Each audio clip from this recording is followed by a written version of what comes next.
Take a moment. Look at the structures our ancient ancestors left behind. The Great Pyramid of Giza, Machu Picchu, Stonehenge. Monuments of impossible scale, built with a precision that still, today, challenges our best modern engineers. They are the cornerstones of our human history, the physical proof of incredible early ingenuity. But what if everything we know about how these structures were built is incomplete? What if the most incredible ancient structures on Earth weren't built by human hands alone? For centuries, historians, archaeologists, and engineers have offered neat logical explanations. Ramps, ropes, tens of thousands of tireless human hands. We're told that ancient civilizations painstakingly crafted these monumental structures using only copper tools, simple sleds, and sheer willpower. But hold that thought. Look closer. The sheer scale of the Great Pyramid, it's made of 2.3 million stones. The heaviest blocks in the quarry of the south in Baalbek weigh over 1,600 tons. That's heavier than any modern crane can lift today. The geometric precision at Puma Punku features right angles and tolerances that rival laser-cutting machinery, yet they were supposedly achieved thousands of years before the invention of the compass, let alone industrial tools. The prevailing theories struggle. They rely on assumptions, massive leaps of faith, and sometimes outright dismissal of the most challenging evidence. The simple, accepted answers start to feel thin when confronted with the crushing reality of the weight, the distance, and the impeccable alignment of these sites. What if those explanations are wrong? What if we've been conditioned to accept the comfortable answer, simply because the alternative is too terrifying, too paradigm-shifting to consider? We are at a crossroads. On one side is the history we've been taught, a history of human struggle and incremental invention. On the other side is a truth far more alien than we could imagine, a truth whispered in ancient myths, carved into forgotten stone, and waiting in the stars. Tonight, we peel back the accepted narrative. Tonight, we ask the uncomfortable question: what if the real architects weren't from this world?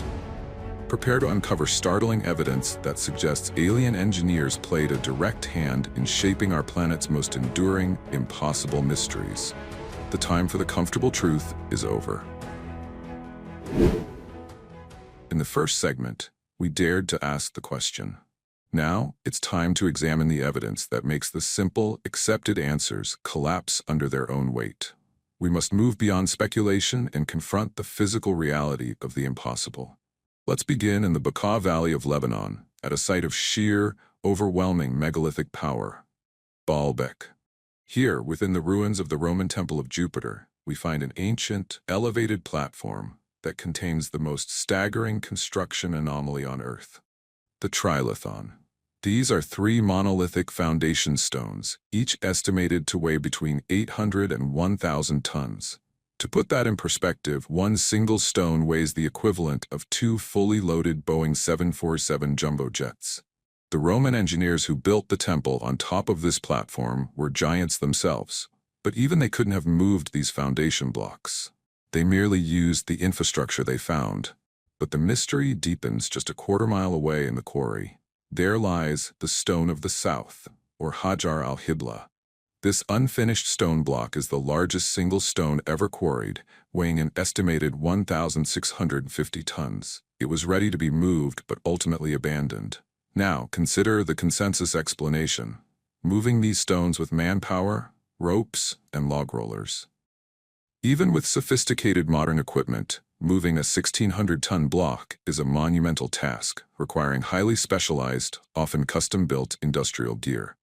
To suggest a civilization without the wheel, without steel, without known high-capacity cranes, could not only move these blocks but also hoist them into precise position defies every known law of ancient engineering. Human ingenuity is powerful, but it has limits. Baalbek pushes us far, far beyond them. Let us travel now, across the globe and high into the Andes Mountains of Bolivia, to the ruins of Puma Punku. The stones here are not merely large, they are machined. Unlike the massive, roughly cut blocks of other sites, Puma Punku features thousands of interlocking, intricately carved blocks, many of them T-shaped or H-shaped. These stones are predominantly made of diorite, a material so hard that it ranks nearly as tough as granite, and challenging to work with even for modern tools. What is truly shocking is the precision. Look closely at the joins. The stones fit together with zero visible gaps, creating a perfect non-mortar construction. They exhibit internal right angles, sharp edges, and uniform depths that suggest the use of template-based mass production. Some blocks feature small drill holes that are perfectly cylindrical and spaced with geometric regularity. How? The accepted answer is simple stone tools. But a copper or bronze chisel cannot carve diorite with this level of accuracy. It would shatter. The precision cuts suggest a level of technology capable of making repeated, standardized, and clean incisions on hard rock. We are talking about the kind of geometry and execution that we associate with computer-aided design and industrial machinery, not ancient humans living thousands of years ago. Puma Punku isn't just a failure of imagination, it's a failure of physics when viewed through the lens of mainstream archaeology. The cuts are too perfect, the angles too precise, the material too hard. It begs the question, what kind of tool cuts rock like butter? Our final stop takes us even further back in time, to the dawn of civilization itself, in southeastern Turkey, Göbekli Tepe. Discovered only a few decades ago, this site has completely rewritten the history books. It consists of multiple circular enclosures featuring massive, T-shaped limestone pillars, some weighing up to 20 tons, carved with intricate animal reliefs. The astounding part is the date. Göbekli Tepe is dated back to roughly 11,600 years ago. This is before the invention of pottery, before the mastery of agriculture, before humans were supposedly living in stable, large communities. This was the time of hunter-gatherers. How does a society of nomadic hunter-gatherers organize the labor, the resources, and the engineering knowledge required to carve, transport, and erect massive 20-ton pillars? The construction of Göbekli Tepe suggests a highly complex, coordinated, and sophisticated civilization. But according to the timeline we are taught, that level of complexity simply did not exist yet. Göbekli Tepe is not just an impossible construction, it's an impossible date. It stands as a monumental contradiction to our current understanding of human development. When you look at Baalbek, Puma Punku, and Göbekli Tepe together, the pattern becomes clear. We are not looking at isolated incidents of genius. We are looking at a global footprint of advanced engineering that transcends the known capabilities, tools, and timelines of ancient humanity. The human ingenuity explanation simply doesn't hold up. We are left with only one logical inference. If human hands, as we understand them, did not possess the technology, then the architects must have been outside. We have seen the stones, we have measured the impossible cuts. The physical evidence from Baalbek, Puma Punku, and Göbekli Tepe screams that a technology beyond ancient human capacity was involved in our history. But if the architects weren't from this world, did they leave behind any other kind of evidence? We must now turn our gaze from the megaliths to the myths, the stories our ancestors told, which might actually be factual accounts of extraterrestrial intervention. Across every continent, separated by vast oceans and millennia of time, a strikingly consistent narrative emerges: the arrival of the Sky People. In ancient Sumer, we find the accounts of the Anunnaki, who descended from the heavens to impart knowledge and establish civilization. In Egypt, the god Thoth, often depicted with advanced instruments, is credited with teaching geometry, mathematics, and writing. Across the Atlantic, Central American cultures revered figures like Quetzalcoatl, the feathered serpent who arrived from the sea, or the sky, and brought advanced calendar systems and agriculture before promising to return. These aren't just quaint fairy tales. These are detailed cultural records, universally describing powerful, technologically superior beings, often referred to as gods, who possessed the knowledge and tools that kick-started human civilization. Why would so many disparate cultures invent the exact same story? Perhaps they didn't invent it. Perhaps they were recording a shared global event, the visit of the alien architects. The connection between myth and megalith becomes undeniable when we look at archaeological anomalies that challenge the timeline of human science. We call them out-of-place artifacts, or OPARTs. Consider the Dendera light relief found in Egypt. It shows figures holding what strongly resembles a massive light bulb or a Crookes tube, complete with a filament and a cable connected to a power source. Mainstream archaeology claims it represents a mythological lotus flower, but the visual analogy to a high-voltage electrical device is uncanny. Then there are the figurines from the Ubaid period in Mesopotamia, figures dated 7,000 years old, depicting strange, elongated skulls and reptilian features. These were created by the very people who witnessed the founding of Sumerian civilization. Were these just artistic flourishes or actual attempts to depict the biological forms of their gods? The Anunnaki, the very beings who supposedly provided the knowledge to build the first great cities. And what about the knowledge itself? Ancient texts reveal an understanding of astronomy that is mathematically impossible for their supposed technological level.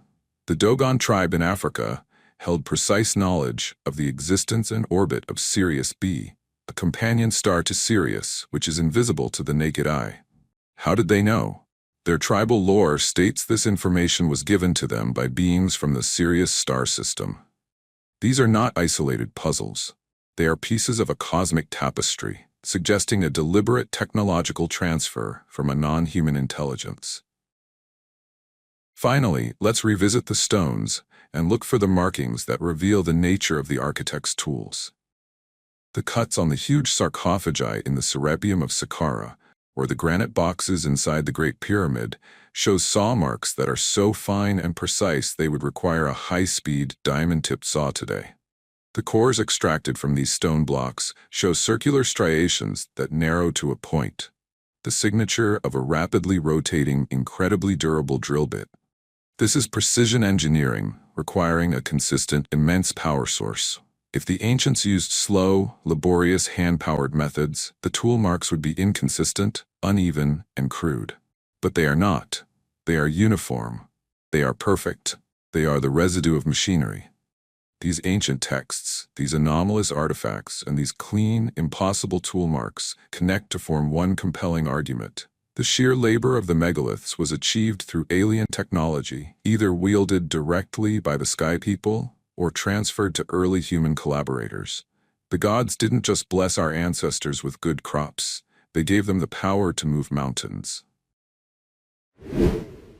In our last segment, we connected the physical anomalies of the megaliths with the universal myths of the sky people. But this raises a crucial, practical question. How exactly did these extraterrestrial architects involve themselves? We can debate two main theories of interaction. Was it a complete technological transfer, or was it direct, hands-on construction by the alien visitors? The first theory, knowledge transfer, suggests that an advanced civilization visited early humanity and, acting as teachers or gods, imparted critical scientific and engineering knowledge. They gave us the blueprint, the advanced mathematics, and the understanding of certain physical laws, allowing a small, select group of human collaborators to execute the impossible constructions. This explains the sudden, inexplicable leaps in ancient civilization, like the precise astronomical knowledge of the Maya or the perfect geometry of the Great Pyramid. The second theory, direct intervention, is more radical. It posits the megaliths were built directly by the visitors, not by our ancestors. They used their own advanced machinery to rapidly construct the monuments for their own purposes, perhaps using human labor only for simple preparation or finishing touches. This theory is best supported by the sheer scale of sites like Baalbek, where the logistics of human-only labor, even with superior knowledge, seem insurmountable. But regardless of who held the controls, the evidence of the tools themselves remains, and those tools suggest a mastery over matter that we are only now beginning to conceptualize. Let's analyze the tool marks again, but this time through the lens of physics. We see evidence of cuts that suggest the material was not carved but softened. Consider the large stone vessels inside the Egyptian pyramids, often made of hard granite or diorite. The inner curves of these vessels are perfectly spherical and smooth, yet the openings are too small to allow an ancient craftsman to reach in with a copper tool and apply the necessary force. How were the insides hollowed out? This points to something entirely non-mechanical, such as focused energy. Imagine a form of directed energy that could break down the molecular bonds of hard rock in a highly controlled area, essentially turning the granite into putty for a brief period before it solidified again. A machine that could carve stone using localized plasma or concentrated sound waves. And what about the movement of the stones, the most enduring mystery of all? If not ropes and sleds, what power source negated gravity? We return to the possibility of acoustic levitation. Ancient legends, particularly in Tibet, speak of monks using precisely tuned instruments, drums and trumpets, to lift massive stones into position. While dismissed as folklore, modern physics does allow for acoustic levitation, though currently only on a very small scale. But if alien engineers understood the vibrational frequency of the stone itself, they could use resonant frequencies to counteract Earth's gravitational pull, effectively making the 1,600-ton block weigh as little as a pebble. The structure of the granite and quartz used in many megalithic sites is highly relevant here. As quartz crystals are piezoelectric, they produce an electric charge under mechanical stress, or vice versa. Were these sites built not just as structures, but as components in a giant harmonic energy system? The tools of the unknown architects were likely not the grinding wheels and hammers we imagine. They were instruments of energy, frequency, and vibration. If we accept the premise that extraterrestrial intelligence was here, we must accept their technology would be thousands, perhaps millions of years beyond our own. Their tools could be gravity manipulators, plasma cutters, or even self-assembling nanobots that fused the stone blocks together. This segment's takeaway is this: whether the aliens gave us the plans or built the structures themselves, the engineering residue points to a civilization that understood the fundamental forces of the universe, forces that allowed them to cheat physics and leave behind monuments that still stand as silent, baffling testimony to a forgotten age of cosmic collaboration. We have traversed the ruins of the impossible and documented the tools of the forgotten. We are left with a final, profound question. Why? What possible motive could compel an advanced, star-faring race to invest untold energy and technology into assisting, or perhaps directly creating, these massive stone monuments on a relatively young, developing planet? To answer this, we must stop viewing these structures as tombs or simple temples. We must begin to view them as functional devices, pieces of a greater cosmic machine designed by the alien architects. One of the most compelling theories centers on celestial alignment. Consider the Great Pyramid of Giza. It is not simply aligned to the cardinal directions with near-perfect accuracy. It also adheres precisely to the Orion correlation theory. This theory posits that the three main pyramids on the Giza Plateau perfectly mirror the three stars of Orion's belt.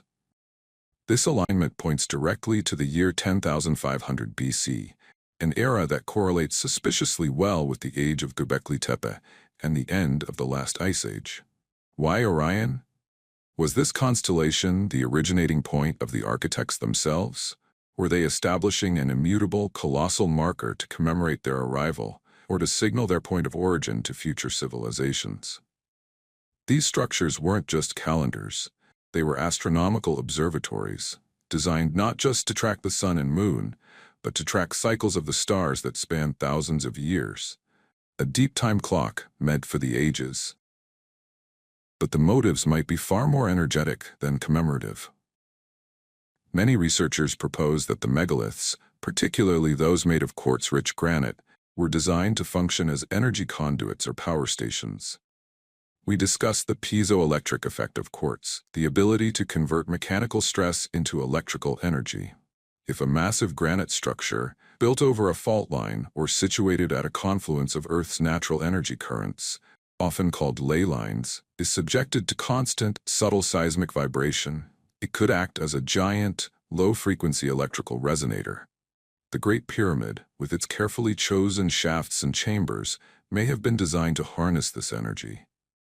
Perhaps the water channel found beneath the structure was not for drinking, but a method to generate a massive electrostatic charge.